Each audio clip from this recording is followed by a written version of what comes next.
Tujuan pembelajaran materi ini adalah, yang pertama, adik-adik dapat menjelaskan pengertian, bagian-bagian, dan cara penggunaan kompas. Yang kedua, adik-adik dapat menerapkan penggunaan kompas. Dan yang ketiga, adik-adik dapat menentukan arah mata angin.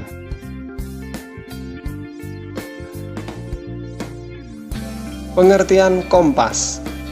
Kompas adalah alat untuk menetapkan atau mencari arah mata angin.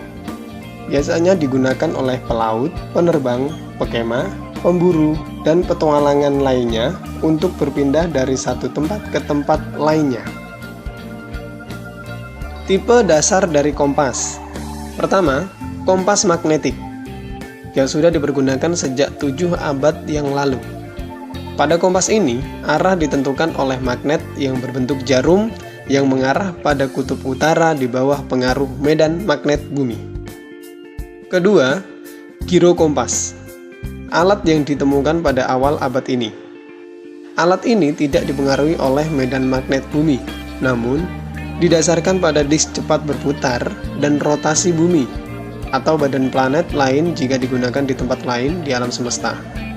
Secara otomatis menemukan arah geografis. Bagian-bagian kompas. Dial. Dial adalah permukaan di mana tertera angka dan huruf. Tutup dial. Tutup dial untuk melindungi permukaan dial. Garis sasaran bidik. Garis sasaran bidik pada lapisan bening di atas dial terdapat 2 garis bersudut 45 derajat dan dapat diputar-putar. Jarum penunjuk. Jarum penunjuk berfungsi menunjukkan arah magnet bumi atau arah utara. Visir. Visir digunakan untuk membidik sasaran. Kaca pembesar. Kaca pembesar berfungsi untuk melihat sasaran dan angka pada dial.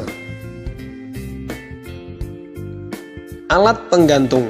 Alat penggantung dapat dipasang tali dan juga dapat untuk menyangkutkan ibu jari tangan sewaktu melakukan pembidikan. Cara menggunakan kompas. Pertama, letakkan kompas di permukaan yang datar setelah jarum kompas tidak bergerak lagi. Jika sudah berhenti, maka jarum kompas telah menunjukkan arah utara magnet, bukan kutub utara ya.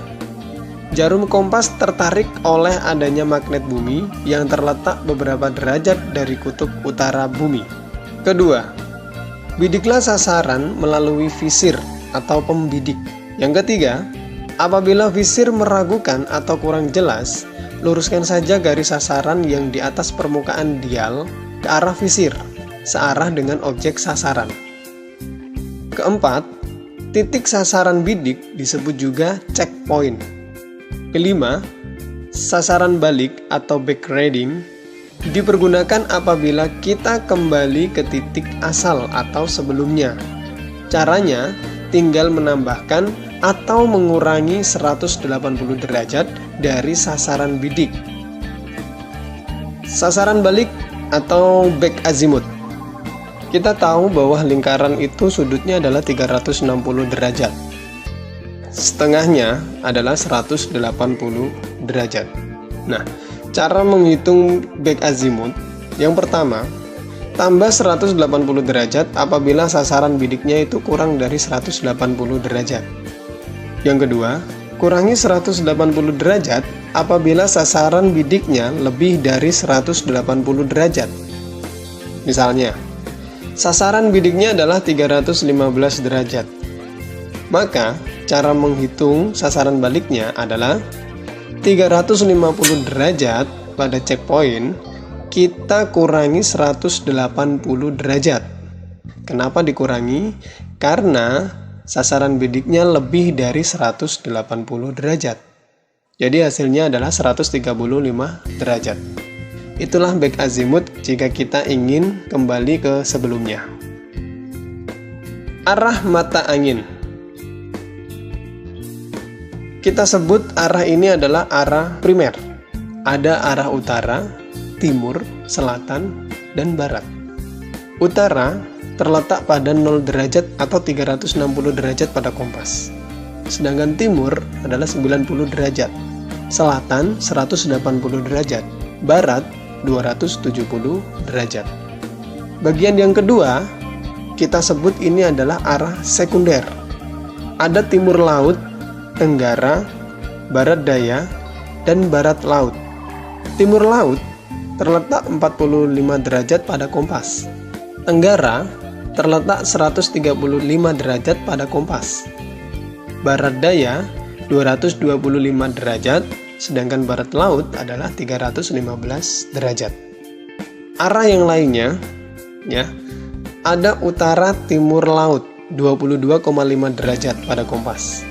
Timur laut 67,5 derajat, timur menenggara 112,5 derajat, selatan menenggara 157,5 derajat, selatan barat daya 202,5 derajat, barat daya 247,5 derajat, barat laut 292,5 derajat, dan terakhir utara barat laut yaitu 337,5 derajat pada kompas.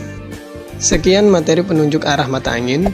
Selalu semangat menambah wawasan dan giatlah berlatih. Jangan lupa subscribe, like, comment, and share ke media sosial adik-adik agar videonya lebih bermanfaat. Saya undur diri, beli makan di Pasar Jati. Sekian dan terima kasih. Bye-bye.